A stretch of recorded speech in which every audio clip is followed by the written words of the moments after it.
So yesterday we got a call from a customer, Jyoti Ani.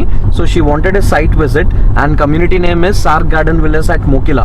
So manam site visit ela chestamo we are going to show in this video and let's see it.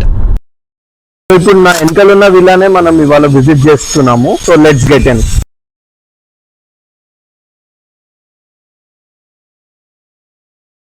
So hi guys, site visit లో మేము first initial గా room measurements అనేది follow అవుతాము.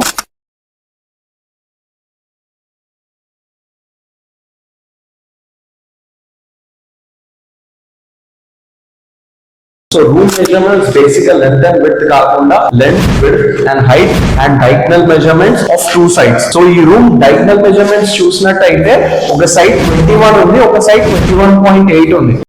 Difference ఉంది. So room కొంచెం cross గా ఉంది. So దాని వల్ల మీరు వీడియో చూసినట్టయితే నేను సెంటర్ లో క్లాప్ పెట్టి ఎకోస్ చెక్ చేశాను. మనకి రూమ్ సెంటర్ ఎక్కువ అనేది ఉంది అండ్ దీని వల్ల మనకి డైగనల్ ఉండడం వల్ల దీనిలో సీలింగ్ అకోస్టిక్స్ కూడా చేసుకుంటే బెటర్ అవుట్పుట్ వస్తుంది. అండ్ సీలింగ్ మార్క్ చేశారు. సో వాళ్ళు జస్ట్ 4 inches డ్రాప్ చేశారు చూసినట్టయితే. So that shouldn't be 4 inches because మనం అట్మోస్ స్పీకర్స్ కి వెళ్తాం కాబట్టి at least 8 inches gap, air gap for speakers ఉంటే మనకి బెటర్ గా ఉంటుంది.